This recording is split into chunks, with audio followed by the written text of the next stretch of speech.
देखिए 100 साल से जमीन हो, 50 साल से हो, ठीक है, मान लेते हैं ये अगर किसी के अंदर में कब्जा किया हुआ है और उस कब्जा पे घर भी बना हुआ है तो क्या परिणाम होता है उसका। ऐसा ही कुछ सवाल है, ये पूछ रहे हैं कि सर मेरा जमीन है 100 साल से है लेकिन मेरे पास उस जमीन का कागज नहीं है। मतलब इनके पास जमीन तो है लेकिन कागज नहीं है, लेकिन बहुत लंबे समय से ये कब्जा किए हुए हैं।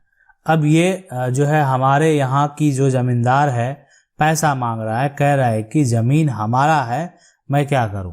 देखिए अगर उस जमीन के ऊपर आप रहते हैं, मतलब कहने का मतलब जो जमीन है उस जमीन पे अगर आपका घर है और आपके पास ऐसा प्रूफ है कि आप उस पे लंबे समय से, मतलब 100 की बात तो हम नहीं कर रहे हैं, 12 साल से अधिक समय से आप उस पे रह रहे हैं, उस केस में आप उसका मालिकाना हक का दावा कर सकते हैं। ठीक है, ये कोई जरूरी नहीं कि आप उसके मालिक ही नहीं हैं, लेकिन आप मालिकाना हक का दावा कर सकते हैं अब कानूनी तरीके से। ठीक है, अब यहाँ पे ये होता है कि अगर ये जमीन खेती युक्त जमीन है, उस केस में आप सिर्फ कब्जा किए हुए हैं और मालिक जो है वैसा बोल रहा है बहुत लंबे समय से कब्जा किए हुए हैं, तब आपके लिए, और उन्हीं के पास सारा दस्तावेज है, आपके पास कोई कागज नहीं है, तो उस केस में जो है ना प्रूफ करना ये मुश्किल हो जाता है कि ये जमीन का जो है आपका कब्जा कितने दिन से है। इसलिए कि वो कहेंगे नहीं कुछ दिन पहले कब्जा कर लिया, बहुत तरह के आपके आरोप लग सकते हैं, बहुत तरह की बात हो सकती है। ठीक है, तो ये भी अगर आपके पास प्रूफ है, आपके पास ऐसे गवाह हैं जो आपके पक्ष में गवाही दे, तो मामला जो है न्यायालय में जाके आप उसको हासिल कर सकते हैं। लेकिन इस केस में ऐसा भी हो सकता है कि जो जमींदार है वो किसी को जमीन बेच दे अगर खेती युक्त जमीन है, लेकिन अगर उस पर घर बना हुआ है तो आप बेफिक्र रहें, लंबे समय से अगर आपका घर है तो आपको कोई तरह का दिक्कत नहीं होगा। अगला सवाल है पिता ने पैतृक संपत्ति को छोटे बेटे की पत्नी को बेच दिया जबकि बड़े बेटे की मृत्यु हो चुकी है और उसकी विधवा पत्नी जिसका 2 बेटियां भी है को कुछ भी नहीं मिला और वो अपने मायके रहने लगती है, तो क्या विधवा बहू अपने हिस्से के लिए कोर्ट में केस कर सकती है? अगर ऐसी परिस्थिति के लिए किसी भी कोर्ट का जो है यहाँ पे ऑर्डर है तो बताइए। देखिए ऑर्डर की बात तो जो भी है वो बात तो बहुत सारे ऑर्डर हैं, एक मामला कोर्ट में नहीं होता और बहुत सारा रिजल्ट होते रहता है, लेकिन अगर संपत्ति पैतृक है तो पिता को वो चीज़ डायरेक्टली जो है अपने बेटे की पत्नी के रूप को करने का कोई अधिकार नहीं है। सीधी सी बात, ये अधिकार नहीं है, इस बात को आप समझ लें। पिता भी अगर ये अधिकार, ये पिता को तभी है जब ये पिता खुद बेटे के साथ बंटवारा कर लेंगे। अगर उनके एक बेटे हैं, उनकी मृत्यु हो चुकी है, तो उस बेटे का जितना भी संपत्ति होगा उसकी पत्नी का ही होगा। अब इसमें बंटवारा किस तरीके से होगा वो हम आपको बता दें। एक संपत्ति ये जो है ये पिता का होगा, एक बड़े बेटे का होगा जिनका मृत्यु हो चुका है और ये छोटे बेटे का होगा। तो पिता अपना ये शेयर अगर चाहें बंटवारा के बाद, बेटे से बंटवारा के बाद, तो वो किसी को दे सकते हैं, लेकिन जो एक तरह से बेटे का जो ये शेयर है वो उनको जरूर मिलेगा। यानी अगर ऐसा चाहेंगे उन पिता के द्वारा कि ये इनको कुछ नहीं दें तो ऐसा नहीं है, बिल्कुल वो तो सिविल कोर्ट में इसके लिए जो है आप पार्टीशन सूट जो है फाइल कर दीजिए और उसके वहाँ पे जो है वंशावली आपको एक बनवा लेना पड़ेगा आपके परिवार का। ठीक है, और उसके हिसाब से आप जो है पार्टीशन फाइल कर देंगे और इसलिए कि आप वहाँ पे जो है हकदार हैं। अगला सवाल है कि मेरी जमीन का दाखिल खारिज मिल गया है परंतु कब्जा नहीं दिया जा रहा है। देखिए इस केस में अगर आप दाखिल खारिज करा लिए हैं तो पहले आपको सबसे पहला स्टेप जो लेना चाहिए वो थाना प्रभारी के साथ साथ जो है यहाँ पे जो है मतलब इसको और दोनों को कर देना, आपको सीओ को आवेदन करना चाहिए कि आपका दाखिल खारिज हो गया, सब कुछ हो गया, जमीन आपने खरीदी लेकिन आपको कब्जा नहीं दे रहा है। तो ये बात के लिए पहले आपको वहाँ पे, ताकि उनके द्वारा इंक्वायरी किया जाए। ठीक है, उसके ऊपर भी आप चाहें तो एसडीओ और डीएसपी को भी जो है इस बात की सूचना दे सकते हैं यहाँ पे करने के बाद ही। तो इतना प्रक्रिया कर लें। अगर फिर भी वैसा आदमी है जो कि मान लेते हैं कानून में आप लड़ाई लड़ रहे हैं और वो भी उस पे अगेंस्ट जो है लड़ते जा रहा है, तो फिर इसके लिए अगर यहाँ से कोई विकल्प नहीं निकलेगा तो फिर मामला जो है आपको सिविल में ले जाना पड़ेगा। ठीक है, अगला सवाल है कि मेरा जो दादाजी हैं, है ना, दादाजी किसी व्यक्ति को जमीन 1940 में इन्होंने रजिस्ट्री किए थे, उसके बाद वह व्यक्ति रसीद नहीं कटाया और मर गया। उसके बाद उसका कोई संतान नहीं है, उसका कोई भी अपना भाई बहन नहीं है। इस परिस्थिति में उस जमीन का मालिक कौन होगा? अगर उस जमीन का उस व्यक्ति के आधार बताकर जमीन को रजिस्ट्री करवाता है तो क्या वह जमीन का वह असली मालिक होगा? जब जमीन रजिस्ट्री करने वाला उस व्यक्ति का जो है यहाँ पे रजिस्ट्री करने वाला उस व्यक्ति का मामू है। इस प्रकार के जमीन को रजिस्ट्री जो है यहाँ पे कराकर विवादों को उत्पन्न किया गया तो इसमें कौन सा कानूनी कार्रवाई किया जाए, वह किसके हित में जो है कोर्ट का फैसला होगा? पुराने जमीन मालिक का जो है का था और यहाँ पे दो को जो जमीन का रजिस्ट्री करवाया उसका सर इसको पढ़ के समझकर उपाय बताएं। जमीन को खरीदने के बाद जब अगर आप उसका दाखिल खारिज नहीं करवाते हैं, दाखिल खारिज अगर नहीं करवाते हैं तो आपको उसका मालिकाना जो हक है मतलब वो आपको नहीं मिलता है। ठीक है, नहीं मिलता है, ये बात आप मन में बैठा लें।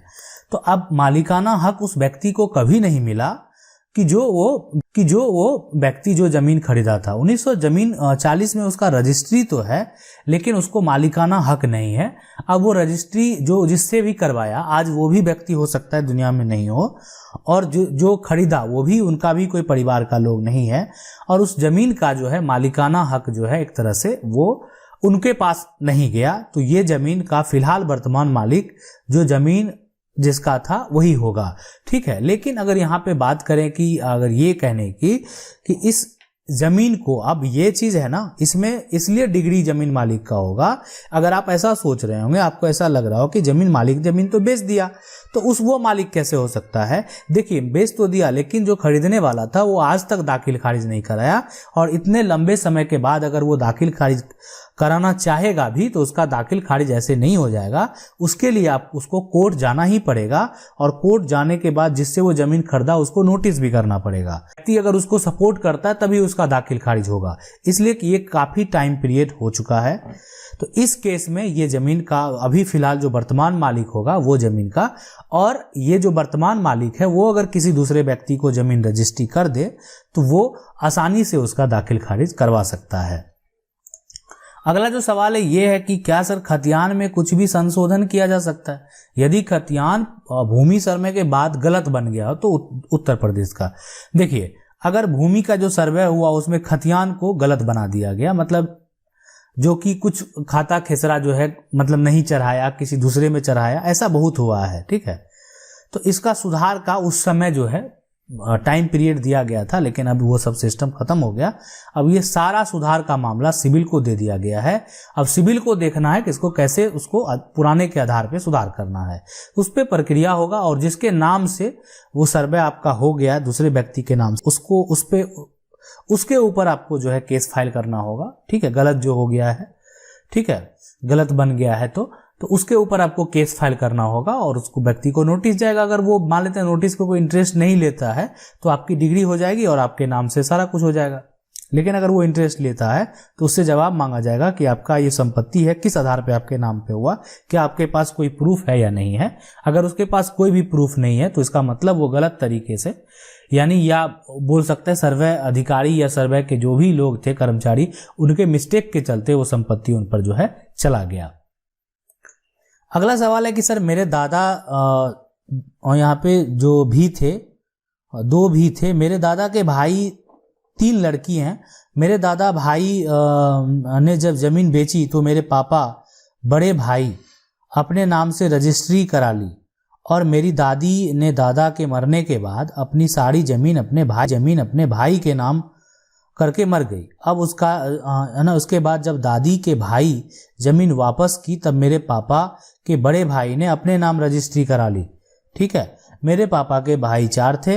ये बात जो है हमें पता चली कि हम जो है 4 हिस्सा में 1 हिस्सा पर कब्जा है।